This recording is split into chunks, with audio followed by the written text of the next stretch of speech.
welcome into With Him podcast. I am Raz, and we're glad to have you here today. I'm here with my co-host, Dr. James Moore, Dr. J, and I got another James with us today, and we are excited to have him here. He is an entrepreneur and has done quite a few different things, so we're going to be talking about that today and how God has been guiding him out.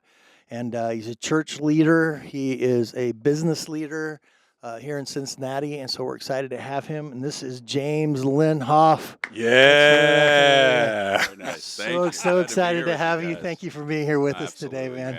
I'm excited to be with you. It's going to be fun. Yeah, absolutely. One of the things that we love to start off with, because we love to give glory to Abba, is we love to hear, what's your story of coming into faith? Like, did you like grow up in the pew like me and Dr. J here, or did you come later? Just give us a little bit of your story. Yeah, so I grew up Catholic. You've probably never heard that before in Cincinnati. It doesn't happen in Cincinnati hardly ever. Ever. Yeah, grew up Catholic. Had a familiarity with just what it looks like to follow Jesus because I actually worked in the church office. There was actually a priest named Father Jim Mead, who took just really great moments with me to answer questions, and I'd be like, I just don't understand this. And the beautiful gift that he gave me was he said, James, I don't understand that part either. Yeah. And I was, we're allowed to do that? And so it started to get me into this place of curiosity and openness. And as I got into high school, Matt Massey, who's now the lead pastor at the Vineyard, he led me to Christ when I was a freshman in high school. He was doing a ministry while he was working at P&G. For high school kids at Lakota, he just had this Bible study. 200 kids were coming to this thing, and it was amazing to be a part of. And then he took off to go to seminary, and he turned that group over to Young Life. And so I got connected to Young Life that way, and just kind of in college was a leader, met my wife in Young Life because, that rhymes. It also works really well. And so we got connected through Young Life, led together at Coleraine High School, and just kind of that was when my journey really launched, was in Young Life. Yeah. So really cool stuff. It's interesting, like when you think about sort of this Gen Z, Gen Alpha, sort of the next generation that's coming up, what I heard you say about this priest that was significant is that he was okay with saying it's okay that there's mystery here. Yes. It's okay to, I believe in God, and also because he's God, there's some things that I don't quite understand, and I'm okay with that. Yeah. Well, he's the one, I remember very clearly him telling me how boring the Gospels would be if no one ever asked Jesus questions. Right. He was the one that put that in me. Like, hey, just so you know, this is what it looks like. Questions are part of the deal. And if people weren't asking Jesus questions, it would have been a really boring conversation. Right. But everything that they were doing was questioning. And we don't do that now. I wonder if that has something to do with, sometimes people don't understand faith as an actual relationship with the God of the universe. Right. And if you're not thinking of it as a relationship, why would you ask questions? This is an impersonal, unmoved mover that I just have to obey. That's right. But if this is actually a real person that wants a real relationship with me, why wouldn't I ask questions? And why wouldn't he want me to ask questions? Exactly. Huh. Yeah, and unfortunately, sometimes there's settings in certain, I probably almost would say denominational at times, where it's like, that's not right, that's not good to ask questions. That's right. I mean, I've had friends who've, shared that kind of thing, like, well, I asked them, like, well, you just need to believe it, and, and it's like, that's probably not healthy. And truth is probably, with Christ being their rabbi, that whole rabbinical style of learning and teaching would have been very expected to ask all kinds of questions. I think Jesus would have been offended if they didn't. Yeah. Right. I mean, that was the whole point. What are you doing? Yeah. Exactly. And I think realistically, in our experience, we've created a lot of buzzwords, deconstruction, things like that. At the root of all that is people are just starting to ask questions. Yeah. But because they feel like they're not allowed to ask those questions, they tell themselves that I am breaking away from this thing. What I've found is the more questions we ask, the more I lean into it, the more beautiful it is. The treasure is buried in these questions. Let's explore it together. Yeah. Agreed. This is a journey. This is not, nobody's got this thing cornered. Right. We're all discovering together. Right. So. Yeah, absolutely. So when when you're saying that Matt, we know Matt here, we love Matt here. Yep.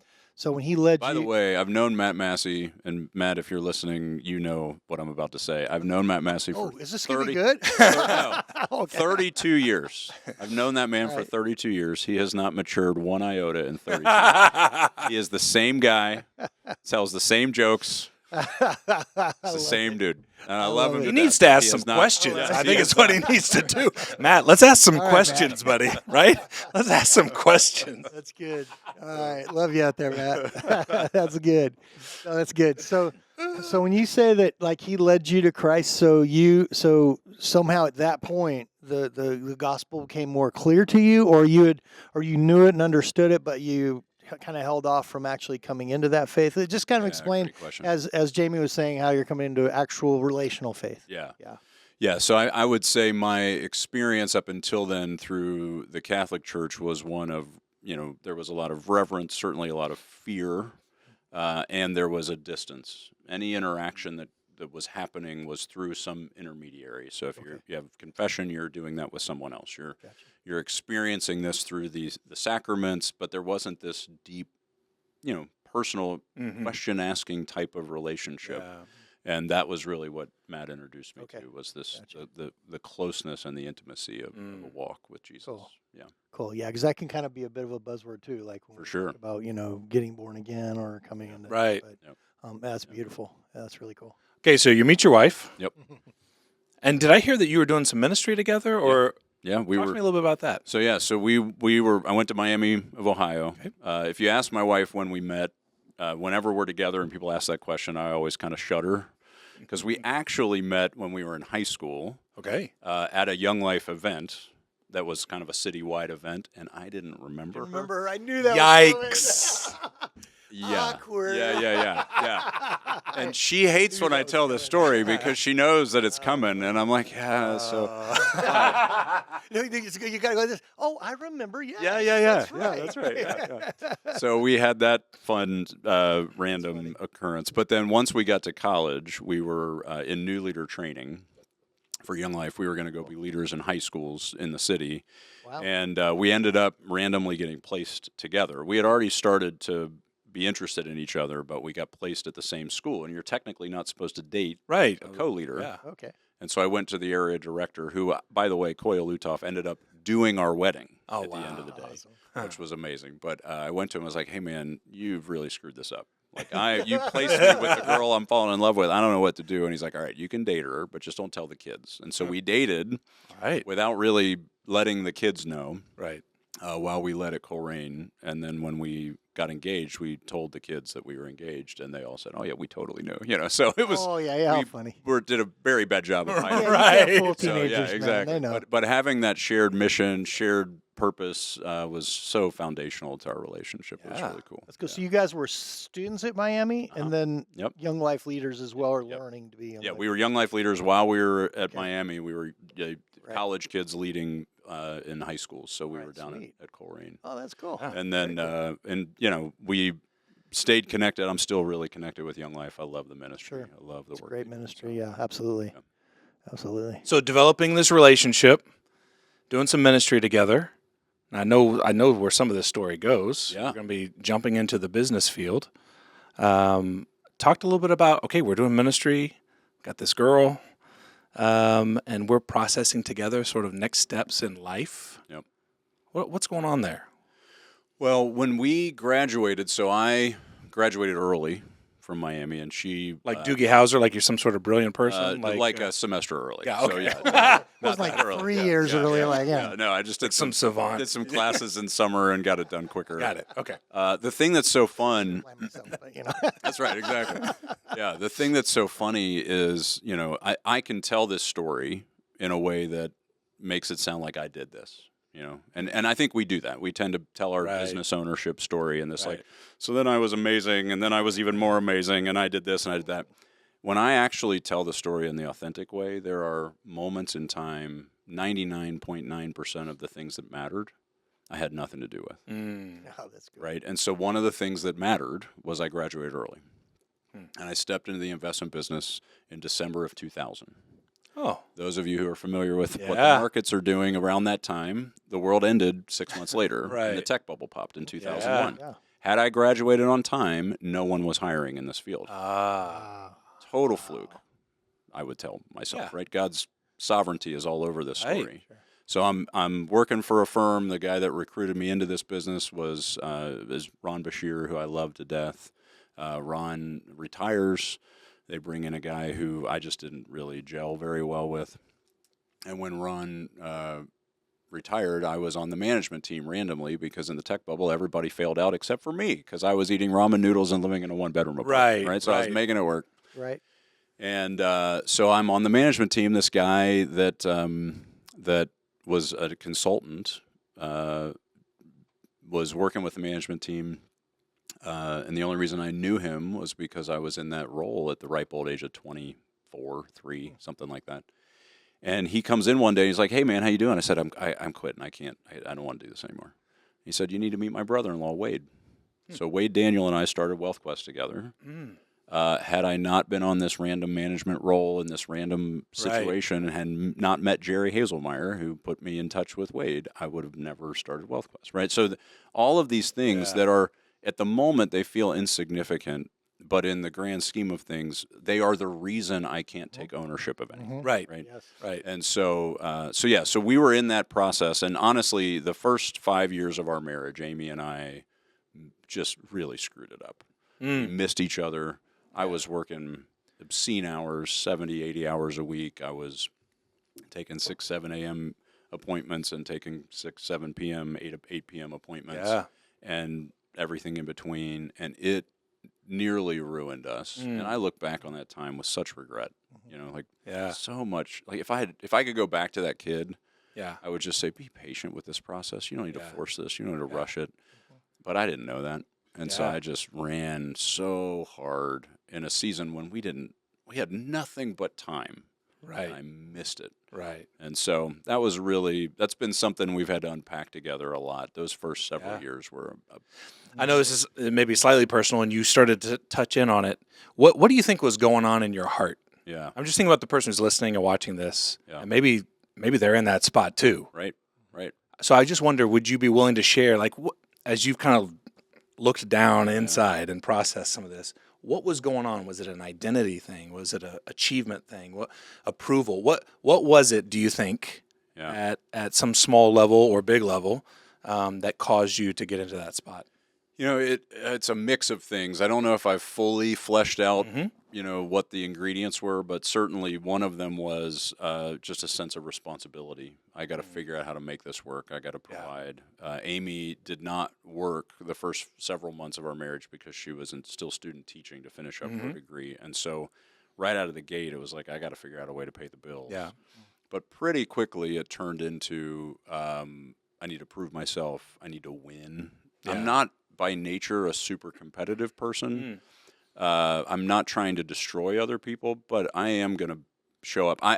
I didn't fully understand this maybe at the time, but one thing that I do believe is if I'm connected to the creator of all wisdom and skill and talent and creativity, I should be the best there is at everything that I do. Right. Why wouldn't I be? And I'm unapologetic about that. Yeah. I am connected to the creator of all wisdom I need to be excellent at this, so I will be excellent at this. Right. And I'm not going to be afraid of that, but I'm also going to give him the glory when things go well. Right. And so I was kind of early in an understanding of that I was not okay with just being mediocre. Right? And how old are you at this? 21. I got married at 22. Okay. 22. Yeah. So 22 to 20. We started having kids at 26. Okay. So those first 4 years. Wow. Yeah. And I started WealthQuest when I was 26. Okay. It's an interesting dynamic, right? Because someone might hear what you've just said and be like, well, being responsible, that sounds like a pretty good thing. That's right. It's so interesting, like the things that are skill sets and even personality traits about us, there are shadow sides to those things. Absolutely. Yes. No, being responsible is actually really, really good. Yes. As a husband wanting to provide for your family, of course. But the shadow of something else there that's taking advantage of a skill set and of a desire to be excellent, there's a shadow that comes in and stealing, killing, and destroying, seeking to do this. That's right. And my shadow is superhero. I see. Yeah. So it's put it on my back. I'll take it. I'll rescue you from it. I'll save you from pain. I'll make sure you have everything you need, and it doesn't matter what it costs me. I'll just keep going, right? And so that it's really interesting. I even just recently had a conversation with somebody, and they asked me some questions. They said, "Hey, I knew you would have some wisdom around this. I need your help." And I give them some thoughts, and they say, "See, you're my hero." And I was like, "That right there, that is the last thing on earth I need to hear, because it is so addictive to me. Please don't ever say that to me again." Right. Because it's just it churns up in me. That, yes, I'll rescue you. I'll save you. So it's a mess. It's messy in here. Yeah. In your experience of just not even, I want to get to Wealth Quest in a second. Sure. But just your experience of just working with all kinds of people. Businessmen, businesswomen, all types of folks. I feel like that's a thing, that superhero need. Oh yeah. For the person who might be listening, who they have a suspicion, maybe I got a little bit of that in me. What are some things?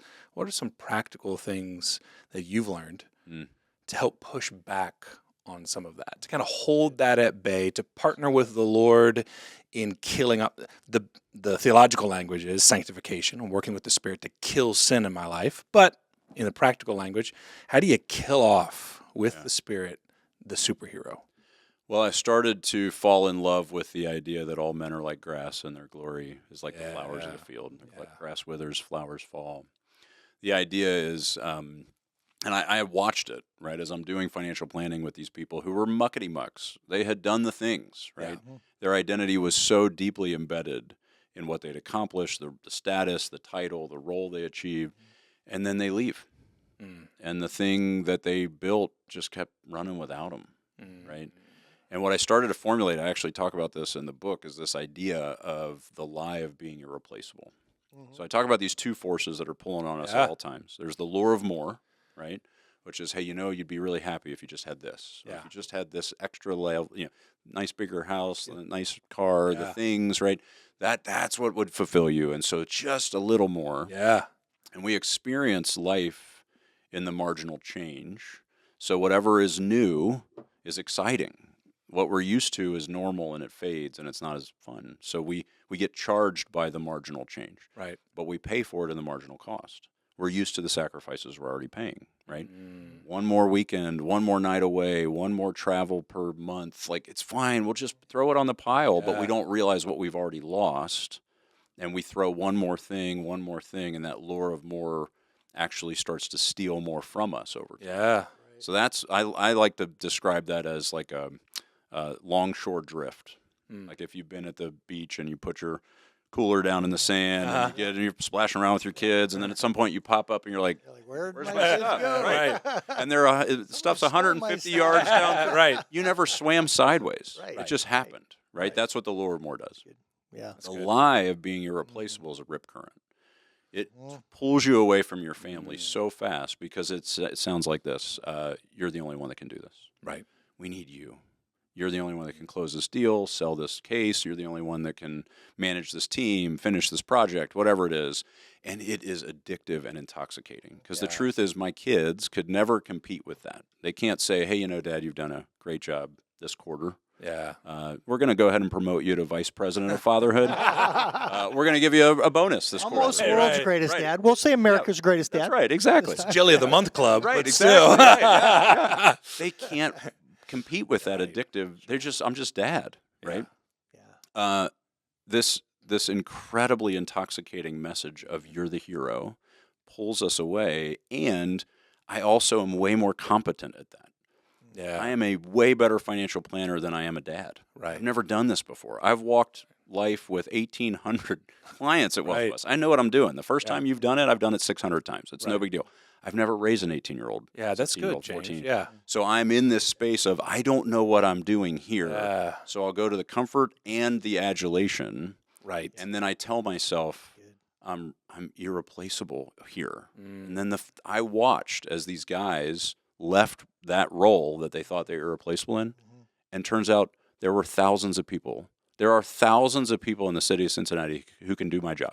And most of them could probably do it better than I can. It's fine. but nobody can be a father to my kids. Right. Nobody can be a husband to my wife. I am irreplaceable in that role. Mm-hmm. And most people don't learn that until they find out that they have always been replaceable, and then they turn to the roles where they've been replaced. Yeah. Right? Right. They try to re-engage with their kids, and their kids have learned to live without them, or they try to re-engage with their wife, and their wife is like, why are you here? You know, I'm so used to you never being around. Right. That's hard to watch. Yeah. And so I watched that at a young age. As an advisor, I'm working with people in my 20s that are in their 80s and their 70s and their 60s, and I'm watching going, ooh, I don't want to do that. Yeah. Oh, that's really bad. And so I started to glean this wisdom of just all these Talk about lives. that. Talk Yeah. about that. Yeah. Yeah, the breaking point for me, I spent the first 10 years of my career believing that my job was to help rich people get richer. Okay. Yeah. And that's basically what I did, right? I just made more money for people who already had lots of money. Right. In 2010, I had 3 clients that were supposed to retire that year. And we had done nothing but map this out. We had all the confidence in the world. This is the year. It's going to be great. They had sacrificed and saved and told themselves no for their entire lives. And this was when they finally got to start saying yes. And they died that year. I had 3 men die. Yeah. In quick succession. It was like across 5 months. I had one that died of esophageal cancer, one was a heart attack, and one was pancreatic cancer. Just rocked me to my core. And now I'm sitting across the table from their widow, who was along for the ride of denial and saying no to everything so that they could say yes eventually. And now none of that is going to happen. Yeah. And they have tons of money, and they would trade it all in a heartbeat to get to do the stuff that they said they were going to do. And I thought, oh my goodness. And what I learned in that space is regret can compound just as much, if not more, as money can compound. Yeah. And I ended up working with people That's good. that had piles of money and even bigger piles of regret. And my job shifted from helping rich people get richer. My focus became prevent people from building piles of regret that are even bigger than their wealth. Yeah. Yeah. And it was a gift to get to do that for the last, 13 years. And so the things that you learned, if I'm understanding, you wrote in this book. Mm-hmm. Yeah. And tell us the book again. The title of the book. Living a Rich Life. Yeah. Yeah. And it's I would sit across the table from an 80-year-old, and the gift that I've been given is I don't know very many. I'm 45. I don't know very many 45-year-olds that know as many 80 and 70 and 90-year-olds as I do. And so I would sit across the table from them, and they would tell me all the things they wish they'd done differently. Mm-hmm. And then I would 30 minutes later have a meeting with a 30-year-old that's telling me all the things they're about to do, and I would say, "Oh, I have you as an 80-year-old." And he would tell you not to do exactly the stuff that you're going to do because that's what they regret the most. What a holy spot it's to amazing. sit in, James. It's amazing. Yeah, it was a gift. It was such a privilege to be able to call that out, to glean the wisdom from these lives, and then try to get ahead of it with younger families. I didn't see an Ecclesiastes reference coming in our podcast. Ooh, here we today. go. Yes. But I was just, as you're talking, I'm thinking about, it's attributed to Solomon. There's discussion of who wrote Ecclesiastes, but you have this guy who is saying, I had everything I could possibly want. I had all the money that I couldn't even spend all of this money. That's right. I had this palace. I had this garden. I had women. I had everything you could. I ate whatever I wanted to eat. I indulged every pleasure. I had all the financial resources in the world, and it's nothing. Yep. And I just hearing you talk, I mean, you're like the Ecclesiastes guy, learning this wisdom and then sharing it with the young. Yeah. This is what Ecclesiastes was: is hey, young son, come and listen to wisdom. That's right. So I just want to say. I do feel like the Lord has gifted you with wisdom. As you're talking, I just want to encourage you in that and bless you in that. Thank you. You are 45. Yep. Also young like me, Raz. He's young in his mid 40s, but wisdom is something to treasure. I really feel like the Lord has gifted you in that area, not just in reality because you were listening to these 80-year-olds, but also just as a person. I feel like the Lord has really gifted you with a lot of wisdom, and that's something that He wants to increase in your life. So I just want to bless you with that, just as I've been listening to you. Thank you. That's really sweet. The Lord sees you as a very, very wise man.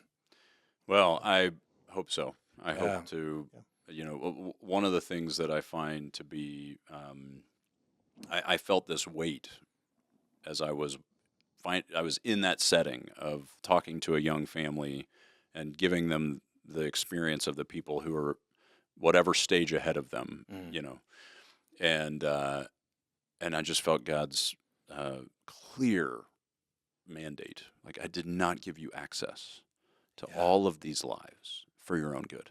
Yeah. You've got to get ahead of this. You've got to share this, right? Yeah. And so I feel an obligation to speak into this stuff because I've watched the things that everybody thinks lead to delight and joy and you know, there's a reason why Jesus talks about money a lot. It is a challenge. It is a wrestling match for our heart. And, you know, the stories that he tell us really brilliant ways to think about the behaviors we need to put in place. But the church in general, Big C Church, doesn't talk about it. Right. We don't think it's our lane. And I'm convinced it is our lane. It is a space we should be speaking into. Yeah. Especially right now. The world is pulled, right? You've got on one side the one side you have the 24-hour day news, as I call it, the downfall of humanity, right? Right. And it's telling them money is hard and it's scary and it's complicated and you know you need to have some expert do all the math because it's really complex. I did that math for 23 years. It's not that hard. I mean, it's really straightforward. We add complexity because it's job security. Let's be honest. But there's a secrets of a financial planner. That's right. Curtain's been open a little bit there. That's right. But on the other side, you have the gurus. Yeah. And they're saying, you know, money's easy. Just do what I tell you. Always do it this way. Never ever do it that way. As if life is that linear, right? And the only reason you'd have a money problem is because you're stupid, right? And I have walked life with so many people who are out over their skis. They're spending beyond their resources. They're getting themselves in money trouble, or they're having a lot of confusion around it. It's never because they can't do arithmetic. These aren't math problems. Right. They feel inadequate. They feel insignificant. They feel like a failure. And it hurts less to pay credit card interest than it does to feel like a failure in our society, right? Yeah. So people are spending money they don't have to medicate emotions they don't want to feel. Right. That is the church's jam. Right. That is a heart condition. That's a spiritual condition. And we're like, oh, well, you know, go just talk to your financial advisor. Right. And the advisor, I'm over here going, church, get in here. Yeah. Fix this. Like, Right. people don't have a framework for this, you know. Yeah. Right. It's a deep passion. That's good. Yeah. That's good. Well, what's cool is I'm hearing, and I agree with you, Jamie, there's a lot of wisdom here, but that wouldn't matter if you didn't have a shepherd's heart. You definitely have a shepherd's that's heart right. because you saw these other guys. Well, and those three guys are the ones Jesus talks about too, right? That's like, hey, he built this big storehouse, said, hey, I'm going to go eat, drink, and be merry. That's right. He's like, oh, you fool, you die tonight, you know. The day your life is demanded of you. Exactly. And you literally watch these three guys. Yeah. But see, the beauty is again, you could be in it just for you or, you know, making your money or whatever. Like the Lord said to you, this isn't for you. I'm giving you this opportunity, but you have a real shepherd's heart. In fact, part of your other life or how you're moving into is like your elder pastor have done that as well for a long time. And even just hearing your heart back when you were in college. I mean, I was involved with Young Life as well when I was young, and it's that kind of ministry. It's, you know, you're pouring into kids' lives. You're actually, you know, getting into their lives. So that's really a beautiful thing. But the way the Lord has lined that out with you of putting a person with a shepherd's heart in this position, you know, and so you really see God's hand in that. Yeah. Well, and we've been teasing out, or not teasing is the wrong word, but we've been thinking through helping business owners, workplace. If you have a job outside of the church, because we're church guys. Yep. We've been really wanting to say to people, if you have a job and it's not in a church, guess what? You still have a ministerial role. That's exactly right. Absolutely. Whoever you're engaging with, whether it's clients, whether it's suppliers, whether it's a supervisor, whether it's people you're supervising, if you're a follower of Jesus, there's kingdom work to be done. Exactly. There's pastoring to be done in a financial office. That's right. Absolutely. Yeah, it's not a church building, which is a joke. The church is people. That's right. But there is pastoring to be done. Well, and Monday to Friday. That's right. And I actually think that's the tip of the spear. That's the work that the church needs to be doing. I gave a talk at an event, and there was a bunch of business people and Christian business leaders, and I asked the question, hey, who in here, just to get a test of the audience, who in here is in full-time ministry? And a handful of people raised their hand. And I said, folks, until every hand goes up when I ask that question, this kingdom cannot advance. Right.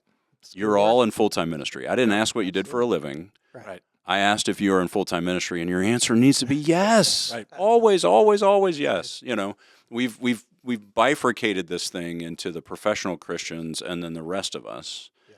And Jesus, I mean, all throughout Scripture is very clear that this is an all play, man. We all get to be in this thing. We're all part of the body. Yep. And we end up in this situation where we have whole chunks of the body that are checking out because I'm just a corporate guy who happens to lead 500 people. What am I going to do? I'm like, I've got lots of ideas. Right. I have lots of ideas of what you could do. Yeah.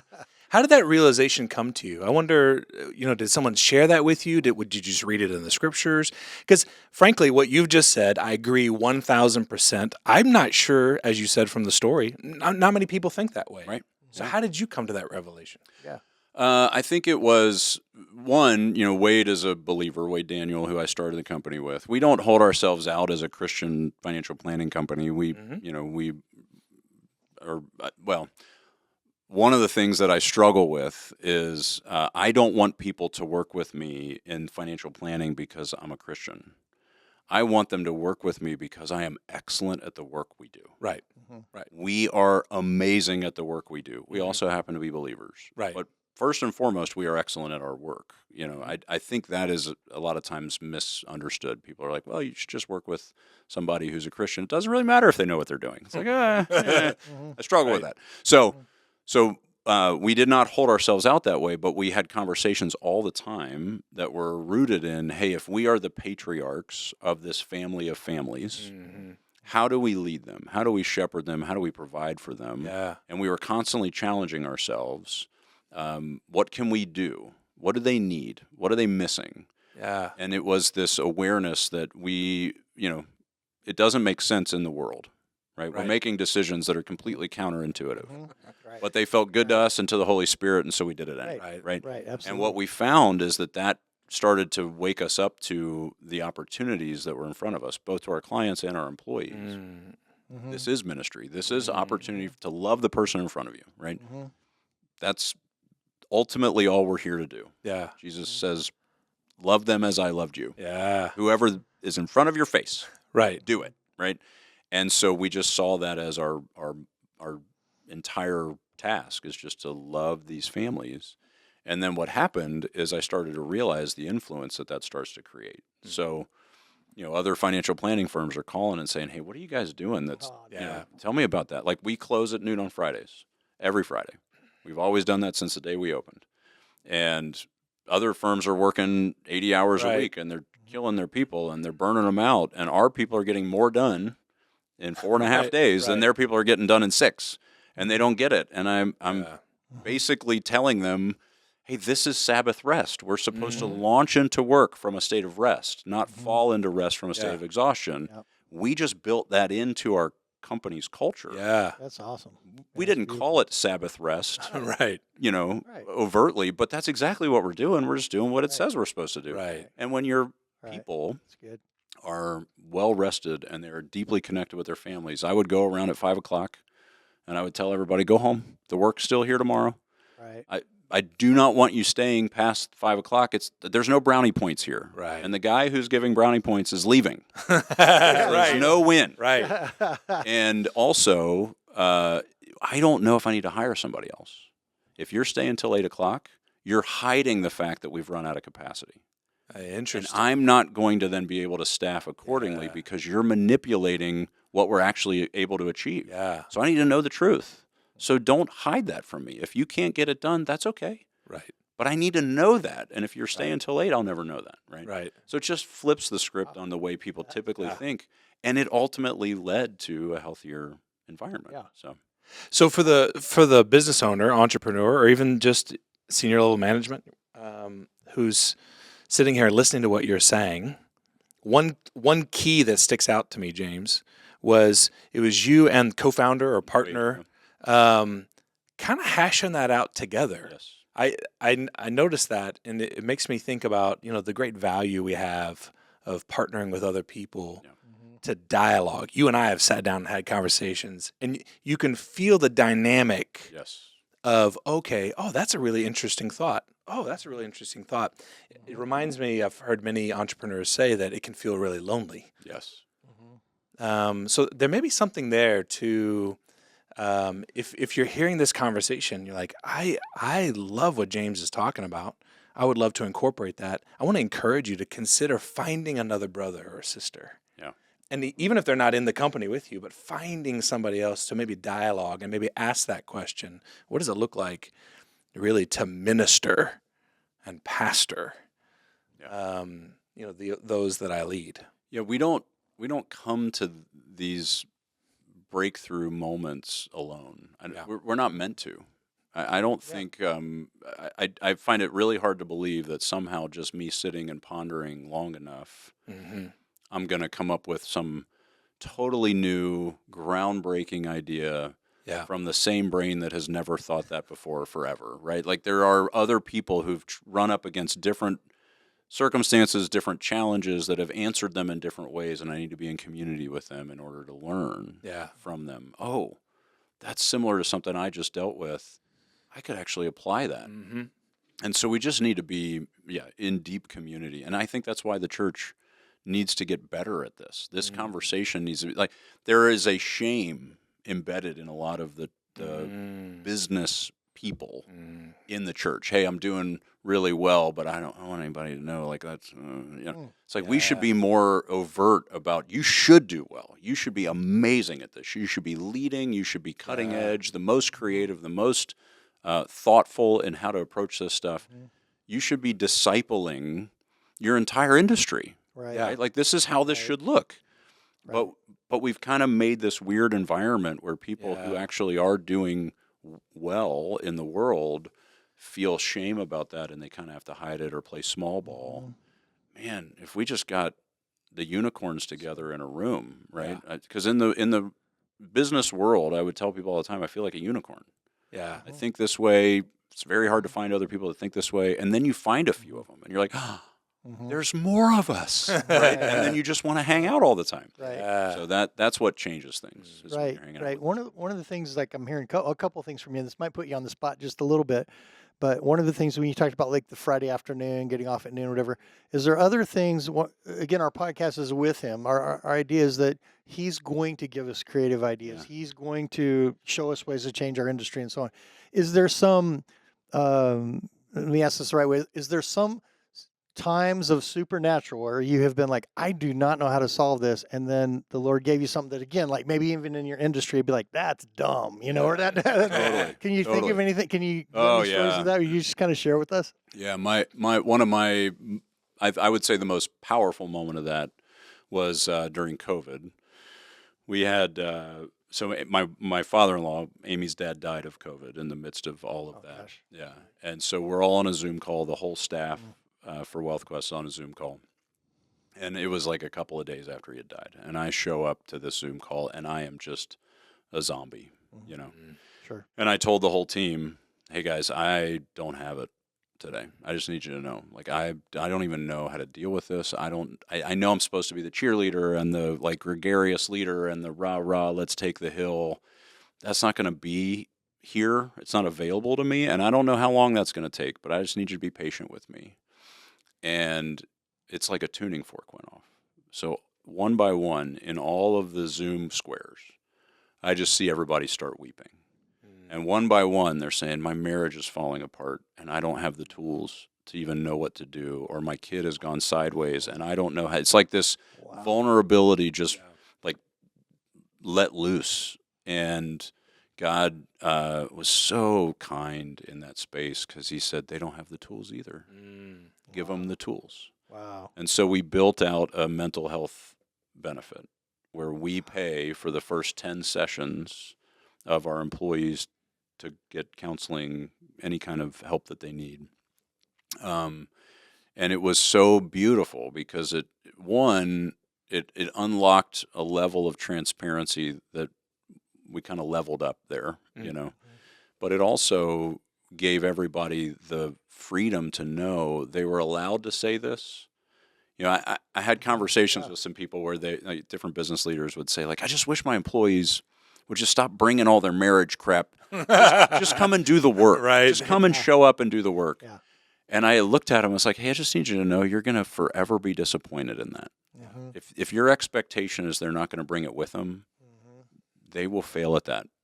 Yeah. You're the one that needs to switch to a mindset of all of you is welcome here. Right. And how do we help? Right. That's the twist. And so that was a moment where I just felt really clearly. And the good news is the leadership team at WealthQuest was just the tuning fork hit them too, right? It was like, yes, whatever it takes, whatever we need to do. Wow. And so we spent a ton of money on that, which in our industry is like, what Why are would you doing? do that? Profit margins are squeezed. The benchmarking study would tell you never to do that. But it felt good to us in the Holy Spirit, so we did it. Right. You know. Right. Yeah. There's been a lot of stuff that we've been studying on. We've been talking about this kind of stuff, especially with millennials, especially with the next generation. And Dee talked about this a little bit, Dennis Bosager. But this next generation, if you want to keep good people, that's not going to fly anymore. Yeah. Like don't come with your feelings. That's not reality. If you want to keep good people, in the next generation, there has to be that level of authenticity and of admitting weakness, failure, all kinds of things like that. And so again, I totally get, especially again for guys my age. I think we would always view, you were viewed just as sort of a cog. Yes. In the end result, and you were kind of told to just be that way, but that's not going to fly anymore. I mean, people want some, life out of it. John McCarthy talked about that a lot as well. We had him on here, and that's just not going to fly in this next generation if you want to keep good people. And so that is really cool. And I could see how even that particular story that you're sharing could change your industry. I mean, if you're keeping these good people, and you're like, wait a minute, you spent all this money, but it's going to come back to you. Oh my gosh. Absolutely. Not only because the Lord's going to bless shepherding well, but also because those people are going to love being there. They're going to, if they have the tools to have their marriage be healthy, yeah, they will be more productive at work, guys. Like this is not rocket science. Exactly. If we just equip them, they show up with more capacity. Yeah. Right. Absolutely. And with the other thing that we did that was really beautiful is we established a social contract for the company. So one of the things I noticed is I would watch people do conflict poorly. Okay. I'd watch them have issues. They would triangulate. They'd be telling each other. They'd be, gossip, whatever. And I was like, hey, stop doing that. Mm-hmm. And they would say, why? Or, well, what am I supposed to do? And I'm like, yeah, you don't know. Right. They don't have a worldview that tells them how to handle conflict or how to approach this stuff. And so we just got all in a room and we hashed through, how do we want to approach our work? How do we want to approach each other? And how do we want to treat our clients? Mm-hmm. And we just worked through, they spoke into it. It was their words. Nice. We want to see this, we want to see that. And then I put it all into a contract, where we all signed it, including me, right? So it was, hey, I'm accountable to this. So if you see me doing something that violates our social contract, call me on it. Yeah. We fired 3 people over the course of the years that violated perpetually the social contract. They were excellent workers, so efficient, got their work done in spades. Mm-hmm. But the contract to be kind and to treat each other well and do conflict in a healthy way was so much more important. I can teach anybody to do the work. But if they're destroying us from the inside out, that's a culture thing. That's right. You got. But they don't have a reference point. We, in the biblical worldview, we have a reference point. We kind of have a thought of how this should work. They don't have a clue, right? That's a great and so, point. so giving that some sort of codified central reference point, it's hanging on the wall. Yeah. And they know this is how I'm supposed to do this, right? And then when we found people that were violating, it was, hey, that's not what you agreed to. Not, hey, don't do it because I don't like it. Yeah. Don't do that because you agreed not to do that, right? It just changed the paradigm, and that was a huge win. So I heard you say something really interesting. I heard you say they didn't have a worldview that had resources for this, and then I heard you say that you opened it up and let them share what they wanted. Yes. Now because that sounds like 2 different things. Yeah. That sounds like I got a group of people that don't have a worldview, and then I just went open-handed and said, you tell me what you want. I love everything about that. I'm very curious, though. Describe some of that. What were some of the things that were coming up? Were you surprised when a biblical worldview actually started getting articulated. I was not surprised because truth is truth. Yeah. Right. That's a good word. It's in us. Yep. Yeah. Even if we don't know where it came from. Right. Right. And so when you say, hey, what do we want to see? One of the things that came up is we don't want to gossip. Mm-hmm.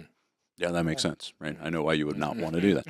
Like The word in the social contract is we refuse Yeah. to gossip. Not just we'll try not to. We refuse to. One of the things we talked about was we want to stay in the room with difference. When we have disagreement, we don't want to run away. Yeah. We want to stay together. We want to stay in community with each other. We want to press into that. Those are things it bubbled out of them. Yeah. They didn't have a set framework. The Sermon on the But Mount says. That's right. Exactly. Yes. That's it. That's it. They didn't know where it came from. Right. But once it came out of them, it was so clear, like this totally aligns with anything I would want, and it's their words. And so if I said, hey, this is how we're going to be because I said so, right? They have no ownership in that. Right. But if they said, this is how we're going to be because we said so, Yep. I was part of this conversation. Those are my words right there. Right. I said that part. Yeah. Right. They own it. Right. Right. And they ran with it. So it's beautiful. And that allows you to hold in more to responsibility in. Right. This was your thing. I didn't put this I on make you. you do That's this. right. Yeah. That's right. That's Yeah. wise, man. That's Yeah. really wise. Yeah, it's fun. Thing you said earlier, I'm just thinking about, now I'm speaking selfishly as a church leader. We've been talking a lot for listeners that are business owners and entrepreneurs. Maybe you're in the financial space. We're going to link the book below. Can we link Wealth Quest? Can we link it? Of course, yeah. So if you're interested in Wealth Quest, I'm speaking selfishly though now for the church leader, because I heard you earlier say that there's actually shame for business leaders, business owners, business leaders, people who work in the marketplace, that there's shame when they come to quote unquote church. Yeah. I would love for you to just speak to the pastors, speak to church leaders. What could be done in that space to push back and even reverse some of this shame stuff? If I'm looking out at a congregation and people that I love, what would be some suggestions that you would make to that church leader to really love and encourage and empower and equip the business leaders in their church? Yeah, I think, gosh, I have lots of ideas about this. One big thought. Yeah, right, exactly, right, yeah. One big thought is to hold space for community for it. Get your community talking about what they're really good at. Get them to a place where they're celebrating the gifts that God has given them. Yeah. That this is something that I happen to be really good at leading things, right? And so when I am seeing success, I don't want to be like, but I'm not gonna. I don't. People are gonna think I'm selfish, or like the assumption we have. If you're not in the prosperity gospel side of the equation, which is you should kill it and then keep it all and enjoy it, Right. Name it, claim it, kind of stuff. Right. But then there's this other side, Yeah. which is like because we're trying so hard to not be that. We're going to go the other extreme, and you should be timid and small and meek, and no one should know you're good at stuff. Yeah. And that's just embedded. It's not anybody's fault necessarily. It's just you're in one side of the camp or the other, and the problem is they're both wrong. Right. Right. So kind of where I good. tend to fall is I want to be calling out in people, you should be outstanding. You should be the best at whatever you're putting your hand to. Why wouldn't you be? And you should be unapologetic about that. Yeah. But always, always, always, it's the master's. It's never yours. There's not a breath in your lungs that's not his. There's not a talent you have that he didn't give you. There's not a penny in your pocket he didn't put there for a reason. And we have a responsibility to the owner of the stuff to be able to tell him what we did with the stuff he gave us to manage. Right. And part of that is our skill set. Don't bury it in the sand. Right. You should multiply. Yeah. The parable of talents says multiplication's part of the deal. It's the expectation. And when those servants multiplied and doubled, they didn't go to the master and say, hey, man, I killed it. So how about I'll give you 10%, I'll keep 90. They didn't even go 50-50. Right. 100% of it's the master's always, no matter how big it gets. Yeah. Right? And so we need to teach that stewardship mindset while also embedding this confidence and this risk-taking attitude. Like, go for it. Yeah. So that would be one thing. It's just this sense of courage and confidence that we want to build in. And then I think the other side of that is helping people find their own lines. This far, no further, right? So one of the things I saw in the wealth management space when I was working with individuals is more is always better, right? So at some point in their life, they set out to say, if I ever get to where I have $2 million, then, then one, I'll be generous, and they're not. Then I'll be having tons of fun and doing all the vacations, and they're not. Right, all the things they said they would do because that's going to give us confidence. That's going to make us feel free, and then they still feel just as scared, just as fearful, just as stingy. It's so weird. Yeah, right? Because, and I call it the floor and ceiling problem. At some point, this thing that's out there is your ceiling. Eventually, you get there, and now you're standing on it, and it's your floor. Yeah, and if it goes down, you're in trouble. And some people's floor. It's like $40 million, right? Right. And it's like, oh, my $40 million went to 39.8 something. Right. Okay. Yeah. Right. What changed? Yeah. Nothing. Right. But the floor went down in their mind, so they're in trouble. And then I would challenge them. Hey, when you were 30 something, was this even on the radar? Right. $40 million? Is that even a thing? Right. Right. What were you telling yourself when you were that old Right. that you would do if you ever got here? Yeah. Why aren't you doing any of those things? Yeah. Right? The church needs to be in that space because the tendency is to, and part of why we tell everybody stay small is because if you get big, you hoard. If you get big, you get selfish. If you get big, you start to get to this place of, well, I did it. It's mine. I'm entitled to it. I get to do whatever I want. We need to be flipping the script and saying, go do it, but it's never yours. Yeah. And you don't get to do whatever you want. Yeah. You need to obey the master because it's the master's stuff anyway. Right. So if he says give, if he says sacrifice, we need to be in a place where our yes is immediate, right? And that's where I feel like leaders need to engage in that conversation. And so I would work with clients and say, look, we need to just draw a line. How much is enough? Let's stop saying more is always better. Even Rockefeller on his, basically had a reporter ask him, how much is enough? And he said, just a little bit more. One of the wealthiest humans that has ever lived. Yeah. Just a little bit more. Yeah. Right? It's always going to get us if we don't draw lines and say this far and further. Yeah, I remember reading an article in Fortune about 30 years ago on Bill Gates. Yeah. And his biggest fear was losing his money. I mean, Yeah. at that point, he was already a billionaire, which there weren't that many billionaires at 30 years ago. Right. He was worth whatever, $8 billion or something. Yeah. And his biggest fear was losing all of his money. Right. Like, wow. And in the meantime, we have $5 trillion of annual income that passes through the hands of Christian families in the U.S. every year. Wow. We don't have a resource problem. Wow. Right. The kingdom has more than enough resources. Holy cow. Right. We have a stewardship problem. We Yeah. have an obedience problem. We have an ownership problem. We think it's ours. We think we're entitled to do whatever we want with it, and we think more is always better. We want to be secure. We want to feel safe. And whatever used to make us feel safe doesn't do it anymore. Yeah. And so we need more to feel even safer, even safer. And so, getting into those weeds is really scary and complicated. Pastors, a lot of times think, hey, this isn't my lane. Yeah. And we got to change that. We got to get to a place where pastors realize this is absolutely your lane. This is Yeah. a place you should be teaching in. Yeah. Jesus taught about it all the time. Why aren't you? Yeah. Right? Yeah. I actually, this is really bold. You may cut this part out. I think it should be considered spiritual malpractice for shepherds of the flock to not talk about money. Yeah. I think it is leaving out a massive, massive part Yeah. of discipleship. Yeah. And we avoid it. Yeah. And we need to stop doing that. So. Sheesh, man. I think that's good. In fact, coming back to your other thing of talking about, and because you're a church leader as well. Yes, right. When we talk about gifting, and we're talking about maybe hitting on that again, Yeah.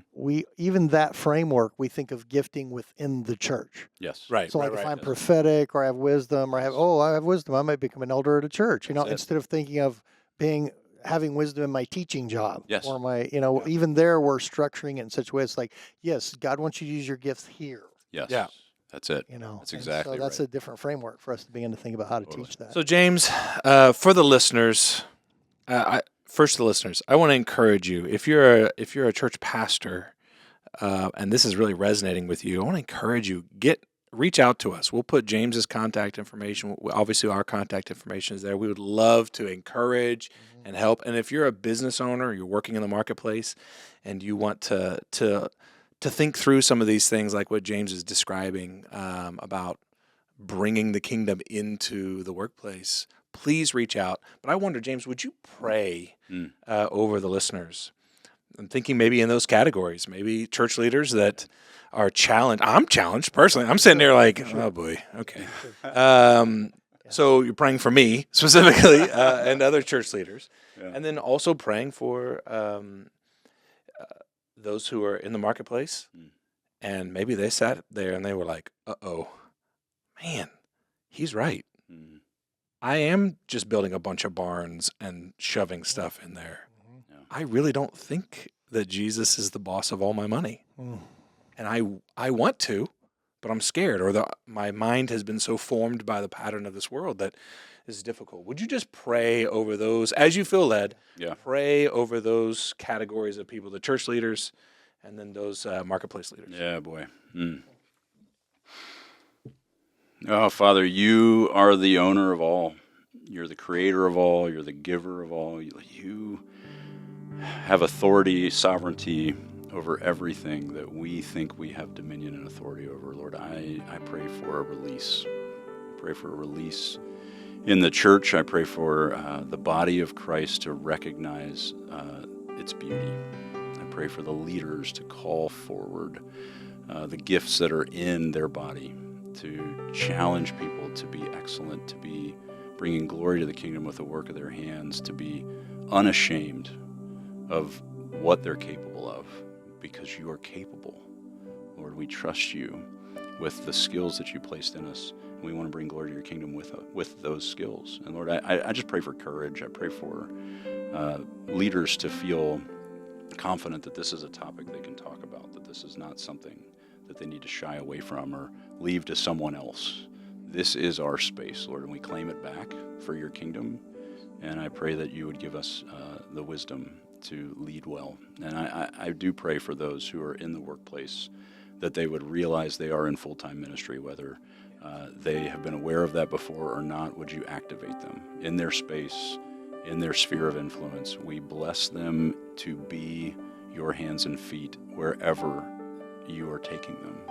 And I pray that they would stop in the moment when they see you calling them to attention and meet people in pain and care for those who are needing their care.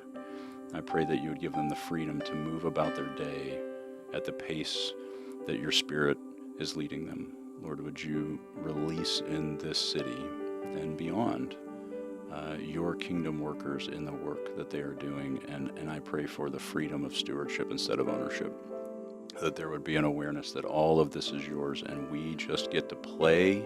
We get to link arms with the King of the universe and the work that he is doing, and the resources that he has put under our management are always his to choose to do whatever he wants to do with those resources. And so I just pray that we would relinquish our entitlement and join in your abundance and share with those who are in need. In Jesus' name, amen.